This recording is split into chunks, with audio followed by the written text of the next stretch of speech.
Imagine a job so strange, so shocking, that it sounds like it belongs in a myth. Yet these were real careers that powered the ancient world. From wading through Rome's filthy sewers to crafting the vibrant purple cloaks of emperors with a stench that could clear a city, the ancient past was full of bizarre, unbelievable professions that shaped empires and defined lives. On today's Ancient Odyssey, we're diving into the top 15 most jaw-dropping jobs of antiquity. Roles so wild, they will make you rethink what hard work really means. Stick around, because you won't believe what some people did to survive in the ancient world. Number 15. Tyrian purple dyer. A Tyrian purple dyer worked with one of the ancient world's most costly and coveted materials, the purple dye produced from murex sea snails. This specialist collected or purchased vast numbers of these shellfish, cracked them open, and extracted a tiny glandular secretion from each animal. The fluid was nearly colorless at first. Only after exposure to air and sunlight, and often a staged fermentation in open vats, did it oxidize into deep, complex shades ranging from reddish violet to almost blackish purple. The dyer's workshop married technical knowledge with unpleasant labor. Workers sorted and crushed shells, stored the glandular fluids in large ceramic or wooden vats, and managed extended processing that could take weeks or months. The stench was infamous. Rotting organic matter, brine, and fermenting secretions filled the air. So dyeworks were usually located on coastal fringes outside dense urban centers. Master dyers required practical know-how about timing, proportions, and the effects of sunlight and oxygen. Small variations could ruin expensive batches or change a hue entirely. These workers were most famously associated with Phoenicia, especially the city of Tyre and other Levantine ports, where large-scale murex dyeing industries first developed and gained prominence. From that eastern Mediterranean heartland, the craft spread widely to parts of Greece, Cyprus, along the Anatolian coast, and to Egyptian port cities such as Alexandria. Under Roman rule, the technique reached workshops throughout Italy and in provincial harbors around the Mediterranean, and trade networks ensured that purple cloth circulated far beyond its places of production. Because the dye was both rare and remarkably color-fast, garments dyed with it signaled extreme wealth and political privilege. Many societies placed legal or customary limits on its use. In Rome, for example, purple-edged togas or fully purple robes became markers of senatorial rank or imperial office. Economically, the industry supported a chain of laborers, such as coastal collectors who harvested snails, workshop hands who processed them, and master dyers who completed the final coloring. The process was labor-intensive at every stage and expensive at every sales point. The dyer's expertise also extended to knowing which fibers accepted the dye best, and how to achieve consistent tones through repeated dipping and careful drying. Finished purple cloth was traded at premium prices, stored as high-value goods, and sometimes reserved for ceremonial or official dress. For many dyers, therefore, the work combined modest social standing with an uncanny influence on elite visual culture. They transformed a humble mollusk secretion into a visible emblem of power, an alchemy of toil, chemistry, and commerce that shaped color, class, and costume across the ancient Mediterranean. Number 14. Professional mourner. Professional mourners, often women, were hired to perform loud, ritualized displays of grief at funerals across ancient Egypt, Greece, and Rome. Their tasks included leading wailing, reciting structured laments, tearing hair, beating chests, and singing dirges that publicly signaled the social importance of the deceased. The practice blended genuine emotion with performed ritual. Skilled mourners knew which myths, phrases, and vocal patterns were appropriate for different ranks and types of death. In Egypt, laments were integrated into complex funerary rites tied to beliefs about the afterlife and the cosmic order, and professional lamenters might invoke deities or recite mythic passages meant to help the dead on their journey. In Greece and Rome, hired mourners amplified visible sorrow during processions and wakes, attracting sympathy and asserting a family's standing. They were commonly present at public funerals, private vigils, and at the tomb or pyre, where their cries reinforced the solemnity of the rite. The work demanded stamina and theatrical skill, as well as knowledge of local mourning conventions. Successful mourners carried repertoires of regional lament styles, ritual gestures, and songs adapted to different social ranks and occasions, and they adjusted volume and effect to suit public or private settings. Payment varied. Some received coin, others food, clothing, or reciprocal favors, and for many women, professional mourning offered one of the few available avenues for semi-regular income in societies that restricted female labor. For elite families, hiring mourners served as a public display of respectability and proper observance of custom. Ancient authors recorded ambivalent attitudes toward the trade. Some treated hired weepers as indispensable ritual specialists, while others mocked excessive or theatrical grief as insincere or socially dangerous. Religious prescriptions in some communities required restraint or particular formulas, which placed professional mourners inside a negotiated system of ritual norms rather than free performance. Regardless of contemporary judgments, these performers shaped how death sounded and looked in public life, translating private sorrow into communal memory and ensuring that funerals across the ancient Mediterranean carried the solemnity expected by society. Number 13. Public crier. A public crier in ancient Rome performed a vital communicative role in cities where most people had limited access to written notices. Often called a preco in Latin, the crier announced official decrees, legal summonses, market prices, auction details, and festival schedules in public spaces such as the forum, markets, and street corners. They served municipal offices, magistrates, temples, and private households, acting as the voice that carried formal information into noisy, crowded streets. The job demanded projection, clear diction, and a memory for standardized formulas. A crier stood where passers-by gathered and delivered short, carefully worded notices that could be heard above vendors and traffic. Many announcements were formulaic, such as summons to court, tax deadlines, or notices of seized property. So criers learned fixed phrases and legal language even if they themselves were not literate. In administrative contexts, a crier's words could have legal weight.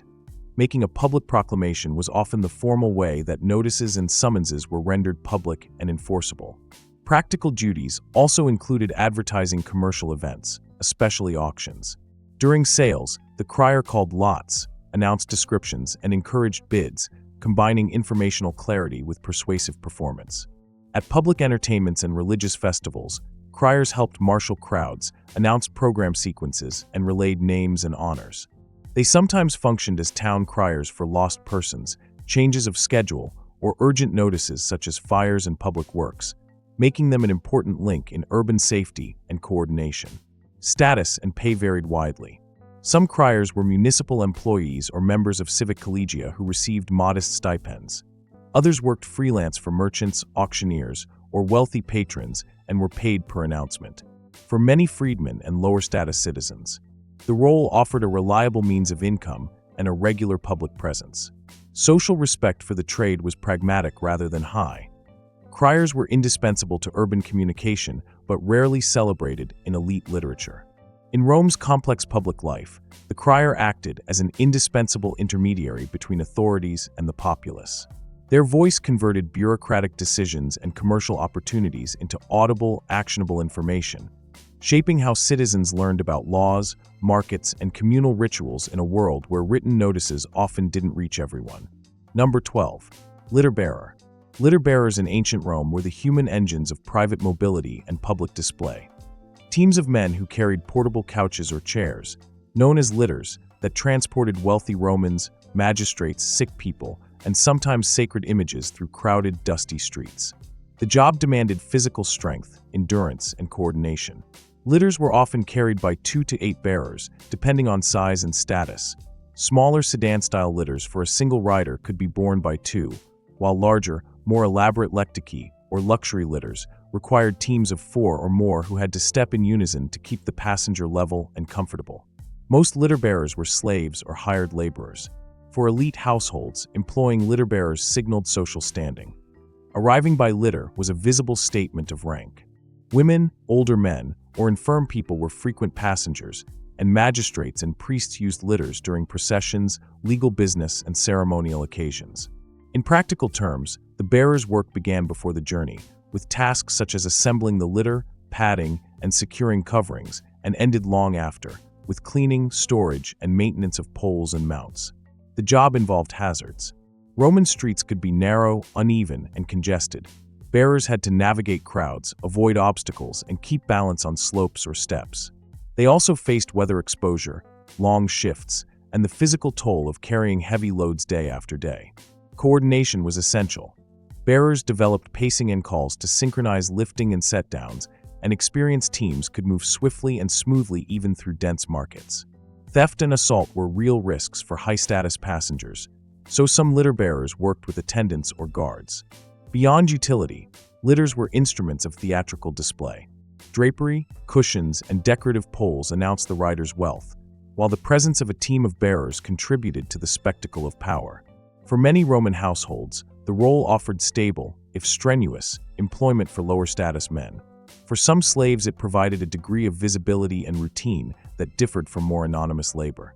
Though the sedan eventually evolved into different forms across regions and eras, in Rome, the litter bearer combined manual labor with a central role in the performance of social hierarchy and daily urban life. Number 11. Hair removal specialist or depilator. In ancient Greece and Rome, hair removal was a routine part of personal grooming and social presentation, practiced for reasons of fashion, hygiene, and status. Techniques ranged from simple manual plucking to more elaborate cosmetic treatments performed in private households or public bath complexes. A professional depilator, whether a skilled slave, household attendant, or specialist working in or near the baths, needed steady hands, patience, and knowledge of several methods. Tweezers and small bronze razors removed hair directly. Pumice and abrasive stones were used to rub away finer hairs and dead skin. For larger areas, practitioners used sticky pastes and wax-like preparations, such as sugaring, a mixture of sugar, water, and lemon or honey, or resins, which removed hair at the root, a technique with long roots across the Mediterranean and the Near East. More chemically aggressive depilatories also appear in ancient recipe collections. Pliny and other writers record mixtures that included ash, lime, resins, and other substances applied to dissolve hair or make it easier to remove. Work could be conducted in formal settings, such as attendants in elite homes, beauty rooms attached to baths, or markets where cosmetic services were sold and payment varied from coin to food. For many women, paying or owning a depilator was part of maintaining a socially approved appearance. For lower-status workers, it was a source of steady, skilled employment, often performed by slaves trained in cosmetic arts. Literary sources and archaeological finds, such as tools, razors, and pumice stones, underline how widespread and normalized these practices were. The job combined delicate manual craft, a knowledge of materials and timing, and an intimate role in clients' private routines.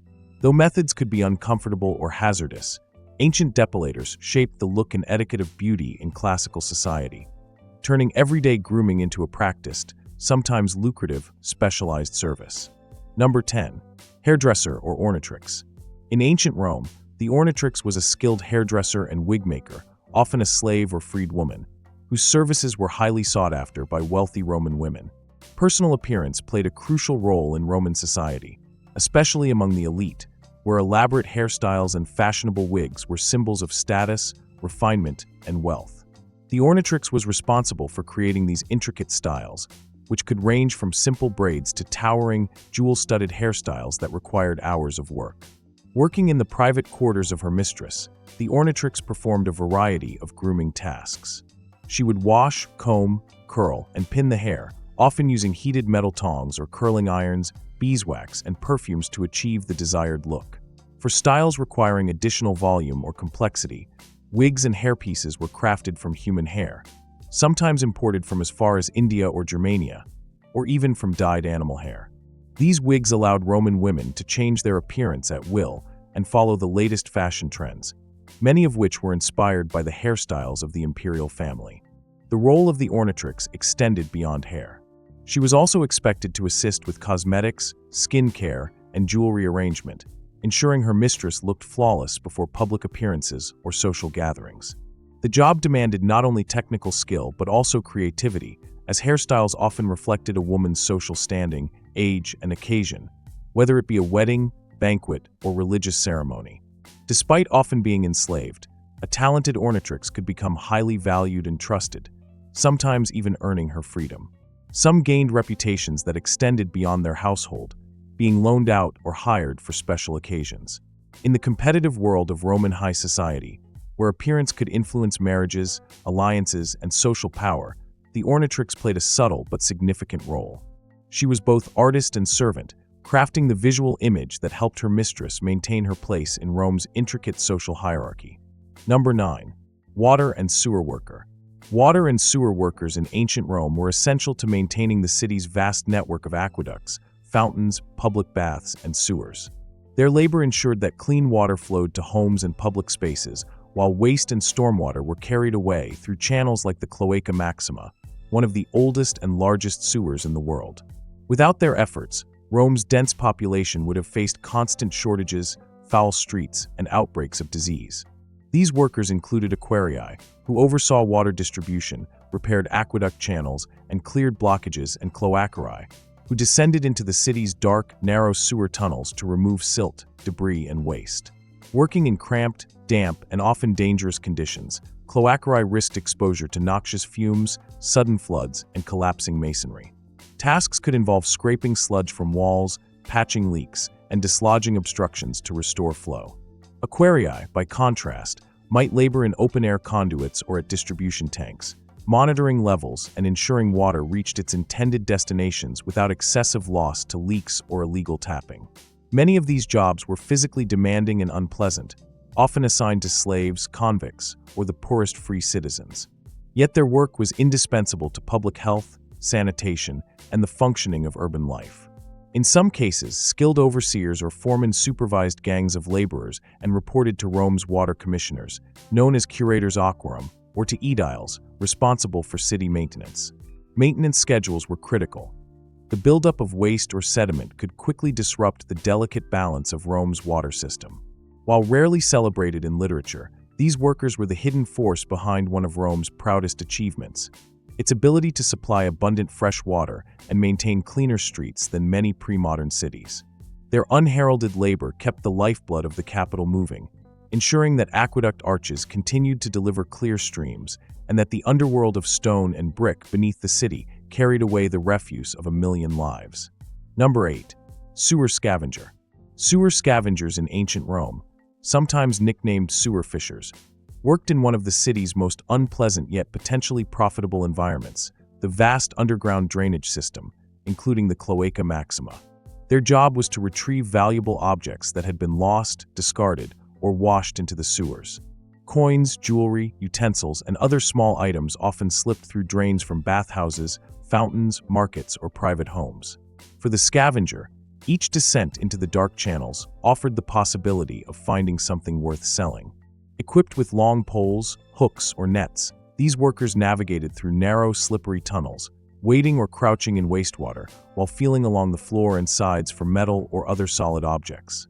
The work required a strong stomach for foul odors and contact with filth, as well as an ability to move cautiously in near-total darkness, lit only by small oil lamps or torches. The dangers were real. Sudden surges of water after rain, collapsing masonry, and toxic gases could all prove deadly. Some scavengers worked alone, while others operated in small crews, sharing tools and splitting any profits from recovered goods. The trade existed on the margins of legality. Some scavengers were hired by property owners or bathhouse attendants to search for lost valuables, while others worked independently and kept whatever they found. Disputes over ownership could arise if a recovered object was identifiable, but many finds were melted down or resold discreetly. The job attracted the poor, freedmen, or even slaves, tasked by their masters to supplement household income. Though rarely mentioned in official records, sewer scavengers played an unacknowledged role in recycling precious materials in Rome's urban economy. They turned the refuse of the city into opportunity, transforming the filth beneath its streets into a hidden marketplace. Their work highlighted both the risks of life in the ancient underworld and the ingenuity of those willing to search for fortune in the most unlikely places. Number 7. Reader. In ancient Rome, a reader, often a literate slave, served as a living voice for those who owned books or documents but preferred, or needed, to hear them rather than read them themselves. Known for their clear diction and steady pacing, these readers brought written material to life in private homes, public baths, or during travel. Their duties could include reading poetry, philosophical works, histories, letters, legal documents, or official announcements to their masters and guests. For elite Romans, having a personal reader was both a practical convenience and a status symbol. The role required more than basic literacy. A skilled reader needed to understand the text well enough to convey its meaning through tone, rhythm, and emphasis. This was especially important when reading literature or oratory, where performance affected the audience's engagement and comprehension. Some readers specialized in particular genres. They might also be expected to switch between Greek and Latin fluently, as educated Romans often owned works in both languages. Readers worked in varied settings. In the morning, they might recite correspondence or reports to a busy patron preparing for the day. At mealtimes or in the bath complex, they could entertain guests with selections from epic poetry or amusing anecdotes. During long journeys, a reader's voice could fill the monotony of travel with stories or instruction.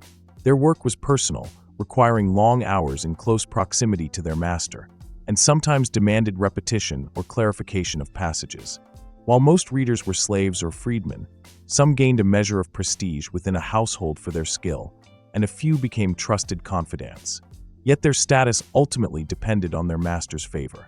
By giving voice to the written word, these readers bridged the gap between text and listener, shaping how literature, news, and ideas were experienced in a society where oral delivery remained a vital part of public and private life.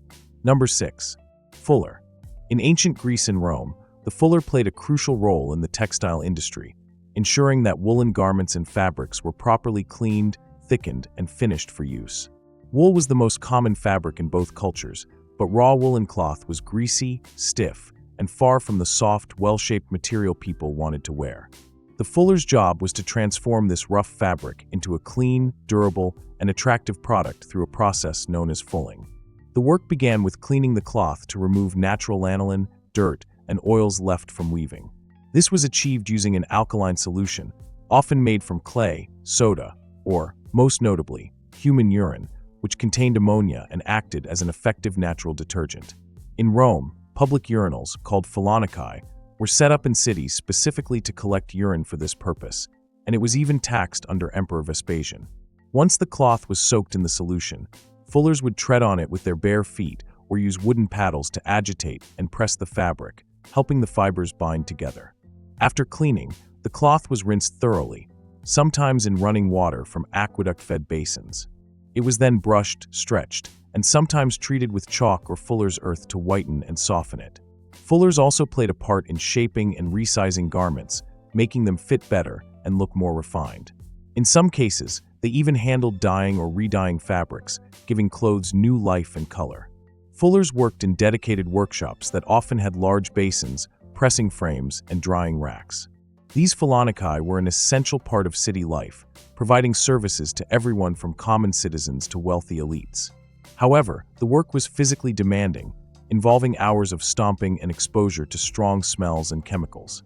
Despite the unpleasant conditions, fullers held an important place in the economy, as well-maintained clothing was a key marker of respectability and social standing in both Greek and Roman society. The fuller's craft was so central that in some Roman cities, elaborate mosaics and wall paintings depicted their workshops, showing how valued their services were. Though not glamorous, the fuller's labor kept the ancient world's woolen garments clean, fashionable, and fit for display in public life. Number 5. Undertaker. In ancient Rome, the Undertaker, known as a libidinarius, played a vital role in managing the rituals and logistics of death. This profession was closely associated with the goddess Libitina, who presided over funerals and burials.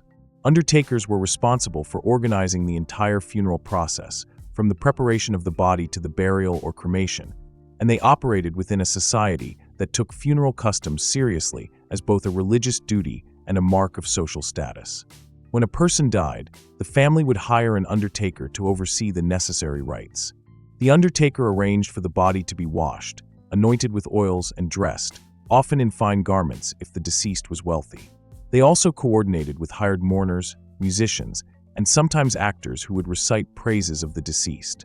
The undertaker's duties extended to securing the bier or coffin, arranging the funeral procession through the streets, and ensuring that all legal and religious requirements were met, such as proper offerings to the gods and purification rituals to protect the living from the pollution of death.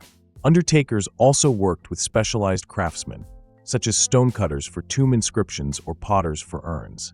For wealthier clients, they might design elaborate ceremonies and monumental tombs, while for the poor, simpler arrangements were made.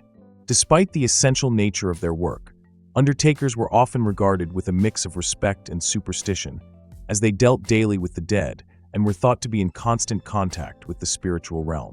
The profession was regulated to some extent, with undertakers often operating from designated places near temples of Libitina, where death records were kept and burial taxes were paid.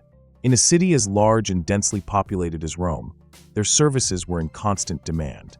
While the job offered steady income and influence, it also carried the stigma of being tied to death, a domain many Romans viewed with unease. Nonetheless, the Undertaker was an indispensable figure, ensuring that the departed were honored and sent to the afterlife in accordance with tradition. Number 4. Corpse preparer or embalmer. In ancient Rome, the role of the corpse preparer or embalmer was a crucial part of the funerary process, especially among wealthier families who wished to present their deceased loved ones with dignity and ceremony. While embalming was not as elaborate in Rome as it was in Egypt, the practice of preparing the dead for viewing, procession, and burial required skill, precision, and a deep understanding of both ritual and sanitation. When death occurred, the body was typically laid out in the family home for a period before the funeral, and the corpse preparer was responsible for making it suitable for public display. The process began with washing and anointing the body with fragrant oils to slow decay and mask the odor of death. In some cases, the embalmers applied cosmetics to restore a lifelike appearance, enhancing the color of the skin and arranging the features to look peaceful. Wealthier clients might request more preservation techniques, such as internal treatment with spices and resins, inspired by methods learned from the Egyptians and other Eastern cultures. The corpse preparer worked closely with undertakers, ensuring that the deceased was properly dressed in funeral garments, often white togas for citizens or clothing symbolic of their status and achievements. Jewelry or symbolic objects might also be placed with the body. For those destined for cremation, the embalmer still took care to prepare the corpse for the viewing period before the pyre was lit. Although their work was indispensable, embalmers were not always highly regarded socially, as their trade involved intimate contact with death, which many Romans considered spiritually polluting. Nevertheless, their skills were respected in practical terms, and their ability to present the dead in a dignified manner was a valued service, especially in a culture where funeral rites were an important public statement of a family's honor.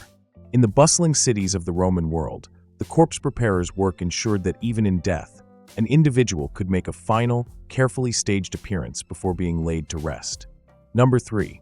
Name-remembering attendant or nomenclator. In ancient Rome, the nomenclator was a personal attendant whose primary duty was to remember and announce the names of people encountered by their employer, typically a wealthy politician, statesman, or influential citizen. In a society where political success and social influence depended heavily on personal relationships, remembering names was more than a courtesy. It was a powerful tool for building alliances and maintaining prestige. A Roman elite might encounter dozens, if not hundreds, of people in a single day: fellow senators, wealthy patrons, clients seeking favors, and citizens whose support could prove valuable. The nomenclator would accompany their employer during public appearances, social events, and campaigns, discreetly whispering the names, family connections, and relevant details of individuals as they approached. This allowed the employer to greet each person warmly and personally, giving the impression of an exceptional memory and genuine interest. The role required a sharp memory, keen observation, and the ability to quickly recall vast amounts of information. In some cases, a nomenclator was also trained in reading body language and understanding social hierarchies, ensuring they could provide not just a name, but also context, such as reminding their employer of a past favor owed or a family tragedy that required acknowledgement. While the position might seem minor compared to other prestigious roles in Roman society, it was actually a key component in the machinery of Roman politics. A well-trained nomenclator could subtly influence conversations, guide their master toward beneficial connections, and help avoid social blunders that might damage one's reputation. Most nomenclators were slaves or freedmen, serving as lifelong aides to their masters. For those in political life, having a skilled nomenclator could be the difference between gaining public favor and losing credibility. In a culture that valued public recognition and mutual obligation, the nomenclator ensured that their master's memory, at least in social terms, was nothing short of extraordinary. Number 2. Urine collector. In ancient Rome, urine collectors played an unglamorous but economically important role in the urban economy. Their work centered on gathering human urine from public urinals, street corner jars, and designated collection points. These receptacles were placed strategically in busy districts to encourage contributions from passers-by. Once collected, the urine was sold primarily to fullers, that is, craftsmen who cleaned and processed woolen cloth, and to tanners, both of whom relied on the ammonia naturally present in stale urine as a cleaning and softening agent. In fooleries, workers would tread cloth in vats of diluted urine to strip away grease and dirt before rinsing and finishing the fabric. Collectors often worked under contract or as free agents, transporting their cargo in large amphorae or barrels to workshops. The trade became so integral to certain industries that Emperor Vespasian famously imposed the vectigal urine, a urine tax, in the 1st century CE, levied on those who bought urine for industrial use. This tax not only generated state revenue, but also underscored how deeply embedded urine collection was in Rome's commercial life. The emperor's pragmatic approach gave rise to the saying, pecunia non olet, which means money does not stink. The job demanded physical labor and tolerance for foul smells, as well as coordination with the industries that depended on a regular supply. Though the work was low in status and often carried out by the poor or by slaves, it provided a steady income and connected collectors to profitable urban trades. Public urinal attendants sometimes doubled as cleaners, maintaining the jars or facilities to keep them functional. While elite Roman writers occasionally mocked the profession, it was an indispensable link in the supply chain that kept textiles bright and leather workable. By turning a waste product into a valued commodity, urine collectors embodied the Roman knack for practical recycling. They transformed something most considered useless into a resource that kept major industries running. A reminder that even the most malodorous work could be profitable in the bustling economy of the ancient city. Number 1. Food taster or royal poison tester. In ancient Rome and Egypt, the role of a food taster, often called a royal poison tester, was one of both great trust and constant peril. These individuals were tasked with sampling meals and drinks intended for emperors, kings, high-ranking officials, or other elite figures to ensure they were free from poison. In an age where political intrigue and assassination plots were not uncommon, such a precaution was considered essential for rulers whose lives and power were constantly at risk. The position demanded courage, as the taster's own health, and sometimes life, was the only real safeguard against poisoning. The process was simple but dangerous. Before the ruler dined, the taster would consume a portion of each dish or sip from each cup, waiting to see if any ill effects occurred. The time gap between tasting and the ruler eating could vary depending on the suspected type of poison. Some poisons acted instantly, while others took longer, making the job's risk unpredictable. Food tasters could be slaves, freedmen, or trusted servants, and in some cases, they were chosen not only for loyalty, but also for their perceived resistance to toxins. In Egypt, where court life was filled with complex political rivalries, pharaohs sometimes employed multiple testers to further reduce the risk.